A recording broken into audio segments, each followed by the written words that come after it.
tema de la violencia verbal, de la violencia política, de la mediocridad ideológica de quienes tienen cargos públicos, de la ausencia de una visión doctrinaria sobre nuestra realidad. Y el tema más interesante es que la realidad está frente a nuestras narices y los políticos andan deambulando muy lejos de ella.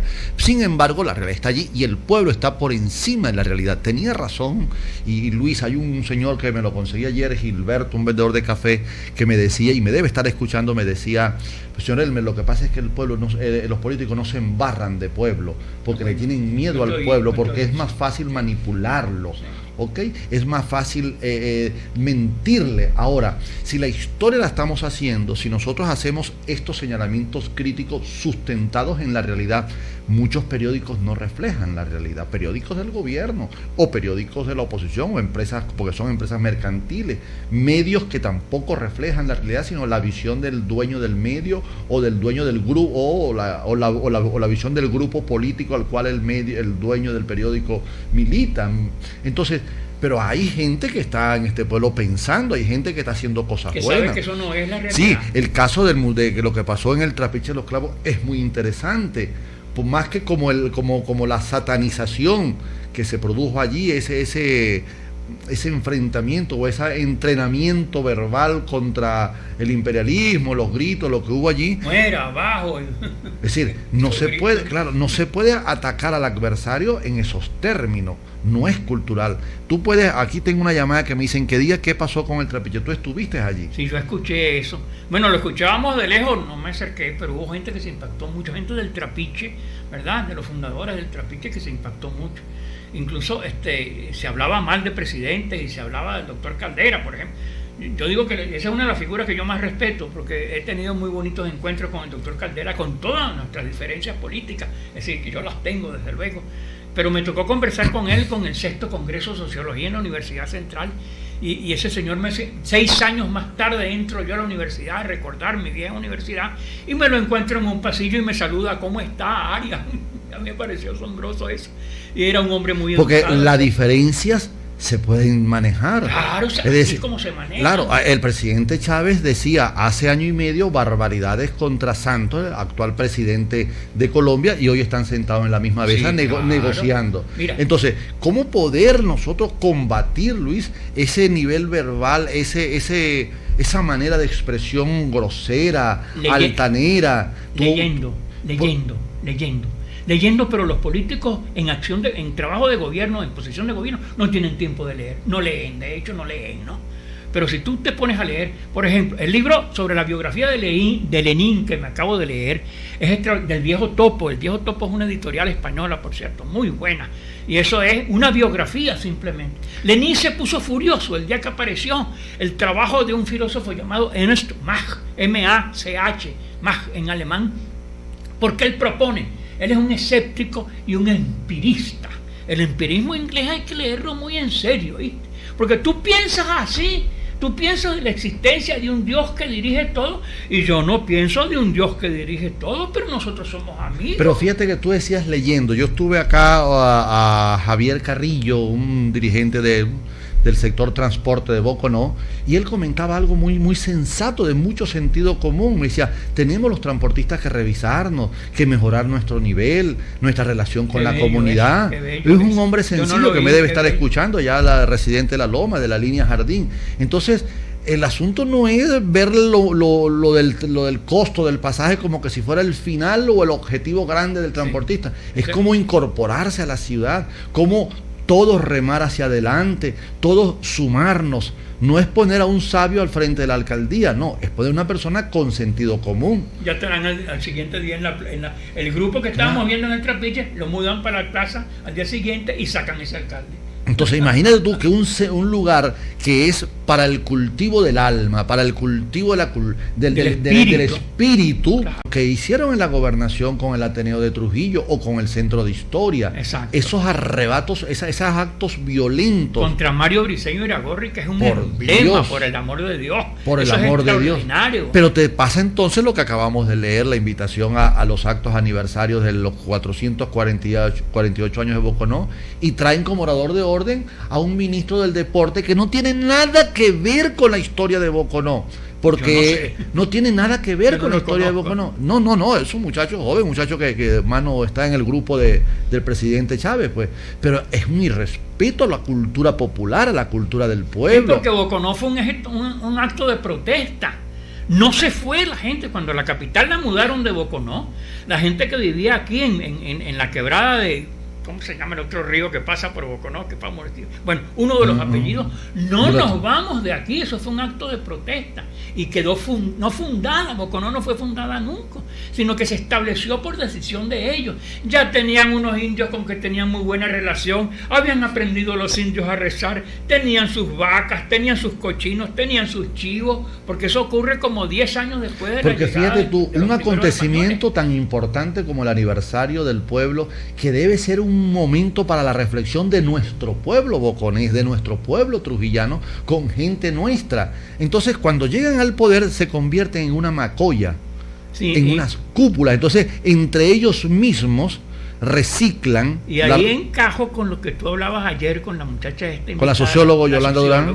Con Yolanda, porque esa esquina de ese edificio que está de esa casona. La Escuela de Medicina Simplificada. La Escuela de Medicina, que fue Escuela de Medicina Simplificada, pero era una casa de familia inmensa y bella. Es un testimonio, es una concreción de la cultura. La cultura es un concepto abstracto, ¿verdad? Pero con el momento que tú te encuentras con eso, y si tuvieras que estar refaccionada y que la volvieron a pintar y además funciona un centro cultural, una biblioteca, un grupo de teatro y todo eso, tú dices, esto es Boconó. Y no solamente es eso, yo tenía ganas de decírtelo por teléfono, la Casa de las Castellanos, ¿verdad? La Casa de las Castellanos, no sé si la conocen, si la has conocido, son una familia que hace chula, ¿no? Y es una casa bellísima, ahí debiera meterse la mano del gobierno. Bueno, no se trata de nacionalizarla y quitarle su casa, no, pero vamos a contribuir a, mire señora, esta puerta no, vamos a, nosotros no, cultura, que quien vaya a comprar chulas, ¿verdad? De repente se sienta, esta es la historia de Boconó, por aquí ha pasado Qué cosa más hermosa cuando tú vas a un pueblo y ves la memoria de ese pueblo en obras, en paredes, la historia de ese pueblo, en pintura, música, en canto, en el trato, en la poesía. En el lenguaje que usa. Ahora, pero los políticos estos, a mí me sorprende mucho cuando hablan del buen vivir y luego van inventando cada nueva palabra, creyendo que con la invención de la nueva palabra justifican la acción política que están haciendo. Y yo no entiendo, Luis, tú eres un hombre muy culto. Cuando hablan del buen vivir y lo que vemos en la calle es que hay un mal vivir. Sí. Mal vivir porque hay inseguridad, porque hay violencia verbal, hay violencia en la calle, hay un problema es decir, la calle es abierta, la calle es libre y la calle te enseña. La calle es una respuesta espontánea, no meditada, no estudiada, muy natural, muy libre, ¿verdad? Y la calle te dice cómo las cosas están, desde luego. Y el muchacho que mata, un adolescente que le vacía 4 tiros a alguien para robarle la moto, tú dices, ¿qué concepto de la vida puede tener ese muchacho? Por el amor de Dios, ¿por qué la educación ha llegado tan mal a este estado que un muchacho adolescente... Pero fíjate la contradicción entre lo que está pasando, porque la calle no es mala ni buena, es ella, es auténtica, es evidente. Ahora utilizan la palabra de visibilizar, porque yo les sigo, porque soy un hombre de palabras, yo sigo ese lenguaje, ese metalenguaje del gobierno, de la dirigencia actual. Entonces construyen cada palabra, visibilizar a los que antes estaban invisibles. ¿Es que los pobres siempre se han visto? ¿Cómo que lo van a visibilizar? Pasa algo, Elmer, extraordinario, que en cierto modo es una desgracia. El presidente Chávez dice que él es un prisionero. Y es verdad, bueno, casi no sale de Miraflores, pero es que además tiene una barrera de gente, ¿verdad? Adláteres, ¿verdad? Admiradores, como quiera, ¿verdad? Tú me has contado cómo era esa llegada de Chávez en la mañana a Palacio. Sí. Me has contado cómo era, que los funcionarios salen, se asoman a la puerta para que el presidente les dé los buenos días. Ahora, qué sensación de realidad. Esos funcionarios menores, intermediarios, ya dejaron de ver a Venezuela. Decía un ministro ayer, hermano, ayer decía un ministro que ahora sí tiene claro cuál es la realidad de las montañas, de los ranchos en Caracas, porque sobrevoló la zona afectada. Hazme tú el favor. Por Dios, cuánto, desde el 98, lo primero que debieron hacer fue agarrar un helicóptero y mirar el país desde arriba y después empezar a resolverlo desde abajo. Hubo unos juegos aquí panamericanos, universales, yo no recuerdo que yo no soy muy deportista. Y mi hija fue, como mi hija habla inglés, la psicóloga, le sirvió de guía a unos camarógrafos ingleses, y los camarógrafos le dijeron, después que filmaban las cosas y la carrera, los 400 metros y todo eso, entonces le dijeron, queremos que nos lleve a esas casitas que se ven desde allí, desde el paraíso, el Brigido Iriarte, ¿no? El Brigido Iriarte, sí. Que nos lleve a esas casitas, queremos filmar eso, y ese material se fue todo a Londres, ¿no? Claro, desde cuándo la pobreza siempre ha sido motivo de las inundaciones, se caen los ranchos, ahí están.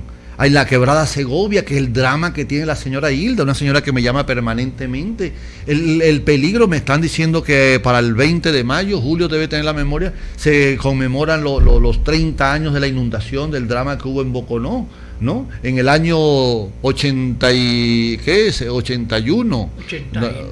Yo llegué aquí 81, sí, yo estaba comenzando en el periodismo. Esa fue la segunda gran inundación, sí. Entonces, todos sabemos que cada 30 años se produce una crecida, no se toman las medidas. Entonces, ahora se les ha visibilizado un censo de vivienda extraordinario, que se haga el censo.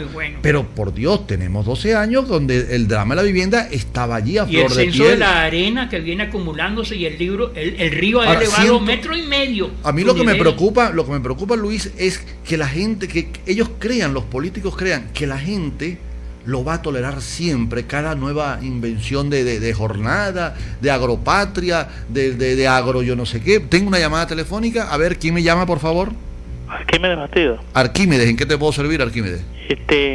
No solamente los políticos se tratan de utilizar un término vulgar. En el caso del béisbol, cuando dicen utilizamos el mano y utilizamos esta cosa, uno utiliza una herramienta de trabajo, por poner un ejemplo. Claro. Y en el caso de lo que está sucediendo aquí en Boconó, sin consultar, están haciendo algo indebido, que es la famosa comuna Luis Cabezas. Y es insensato porque si se repite la fase de la cuestión de los 30 años, eso es lo primero que se va a caer. Claro. Bueno, pues, gracias, Arquímedes. Bueno, el dato exacto nos llama una radiovidente antigua de este programa, una amiga que nos llama y nos dice que eso fue el 8 de junio del 81. Entonces tenemos el próximo 8 de junio a la mano. Entonces fíjate tú, ese lenguaje que no se corresponde con la realidad termina siendo un lenguaje barato, pobre, pero no pusilánime. Tenemos alternativa, Elmer. A nosotros nos llama ahorita el presidente, mira, los nombro tal cosa de comunicaciones, y vamos a caer en lo mismo. Dentro de un año o 6 meses estamos nosotros hablando de el nuevo planteamiento subjetivo sobre la identidad identitaria. Ay, pancarta. Y nadie entiende nada. Y nadie entiende nada, y nos separamos de la realidad. Nosotros vivimos bastante bien en la realidad, y como periodistas tenemos el olfato adiestrado. Y periodistas de buena escuela, ojo. La escuela mía, yo voy a cumplir casi 50 años de graduado, ¿no? Y era muy buena escuela de periodismo. Pero las nuevas escuelas, ahí está el lenguaje de las muchachas. Esas muchachas que hacen de corresponsal, que tienen voz de trompetica, sí, y entonces empiezan a decir barbaridades y hablan sí, de cómo se le llama que caen las ¿cómo que llaman eso? El permanente dequeísmo de ellos. Pero fíjate tú, ¿qué hacer? Y el locualismo, lo que. Entonces hay una inmensa pobreza discursiva, sí, ¿no? Quienes tienen que dirigirse al país. Yo los veo en los diputados, a la Asamblea Nacional, todos.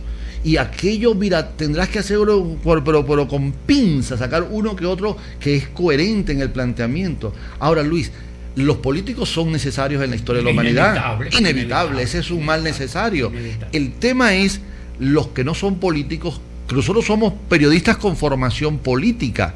Ahora, ojalá todos usen un bicho así. Un aparato de esto.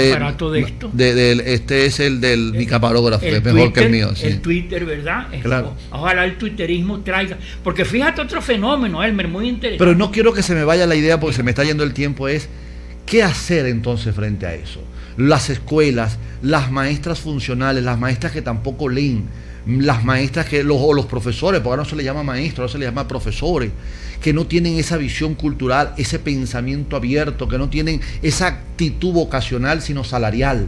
Que no saben redactar y que no saben hacer muchos errores ortográficos. Sí, que tienen además grado universitario. Y doctorado. Pero, claro, ese médico que trata mal al paciente, es decir, ¿cómo hacer desde abajo? En la medicina pública. En la medicina pública, ¿cómo hacer desde abajo, desde la realidad, crecer, como me decía una radiovidente? Con Elmer, con tu programa la gente ha despertado, pero es que bueno. Yo veo que ese es el camino. Enhorabuena, eso es nuestro trabajo, eso es lo que nosotros hacemos, eso es nuestro trabajo. A nosotros nos toca, y posiblemente el Twitter ayude bastante. El presidente había recibido 1.500.000 llamadas hasta ayer, una cosa así, en su Twitter. Eso es bueno, pero eso no es aló presidente, ese es aló ciudadano, ¿verdad? Aquí las consignas bajan del pico de la pirámide hacia abajo, como la piedra de Sísifo, ¿no? Es decir, aquí baja la piedra y la gente repite eso que estaban aprendiendo en el trapiche, ¿verdad? La gente son como muñequitos manejados como títeres, ¿no? Manejados por consignas y por odios estacionales y por motivaciones esas muy poco elevadas, por cierto, ¿no? Entonces, lo importante es escuchar, es verdaderamente aló presidente, es verdaderamente abrir oídos, que tenga 40, 50 periodistas. Simplemente ustedes van a oír lo que dice la gente y me lo van a transmitir con toda crudeza. Pero es que escuchar al pueblo, tú sabes que para estos políticos o para estos burócratas funcionales, escuchar al pueblo es muy peligroso. Pecado. Es un pecado. En cambio, tú agarras a todos los diputados y agarras un campesino, la sabiduría del campesino es años luz a la ignorancia que tienen estos políticos. En cuanto a Entonces lo que me preocupa por esta responsabilidad que la vida me ha dado al ejercer la profesión, y estos medios me han permitido expresarlo con la mayor autenticidad, convocar a gente como tú para que conversemos, para que hablemos, porque yo creo en el pueblo, pero a ciegas. Yo creo que el pueblo tiene la suficiente madurez como para hacer la historia, transformar la historia y aprender haciendo historia. Hay alguna frase que le escuché a una señora en esa venta de frutas de nuestro amigo Rondón, en su camionetica, que una señora dijo: yo no comparto completamente ese juicio de una señora, pero es una expresión de cómo ve el pueblo, que digo: este hombre desbarata con los pies lo que ha hecho con las manos. Me dolió mucho, porque de verdad hay esa sensación, por lo menos hay esa percepción de que se le está yendo al país, a este gobierno, se le está yendo. Y sin embargo, lo que se le está yendo es bueno. Es bueno. Aquí se está construyendo otra realidad política. Yo creo que hay otra realidad política que tiene que ver con escuchar al pueblo. Luis, gracias por la conversación. Fíjate que la visita que era de 5 minutos. Y bueno, esta es nuestra tarea. Esta es la tarea que tenemos que hacer todos los días cuando estamos en el aire, cuando estamos en el cable, poder conversar con ustedes, porque la única manera de ver el futuro es comprender el presente y aprender del pasado. No hay otro camino. Y ser sincero no cuesta nada. Ser mentiroso requiere mucho esfuerzo. Ser traidor más. Pero lo más importante en la vida son los valores. La dignidad, el honor, el amor, la fe. Esos significan pilares para poder ser verdaderamente un hombre, para llamarse verdaderamente mujer y ser realmente un pueblo como el nuestro, como lo es el pueblo trujillano, el pueblo venezolano. Mañana a esta misma hora, por este mismo dial, yo soy Elmer Niño, complacido de haber estado con ustedes. Gracias por haber compartido este espacio, a diferencia de los programas anteriores que siempre están con el suceso del día, con el acontecimiento, que si la apertura de las fronteras con Colombia, que si la captura, por cierto, de un hombre clave en los sobornos de los militares norteamericanos en la Marina, que está en Venezuela y que fue capturado y que ahora se convierte en una pieza importante de negociación entre el presidente Joe Biden y el presidente nuestro Nicolás Maduro. Fuera de eso, lo que quería hoy era remontarme al pasado y recordar a un buen amigo, un amigo como Luis Arias. Espero hayan disfrutado. Como siempre, estoy con la verdad del pasado, la verdad del presente, la verdad del futuro, la verdad por delante, porque la verdad me hace un hombre libre. Y ante ustedes no quiero más sino que decir la verdad, y por la verdad me conoceréis. Nos volveremos a encontrar.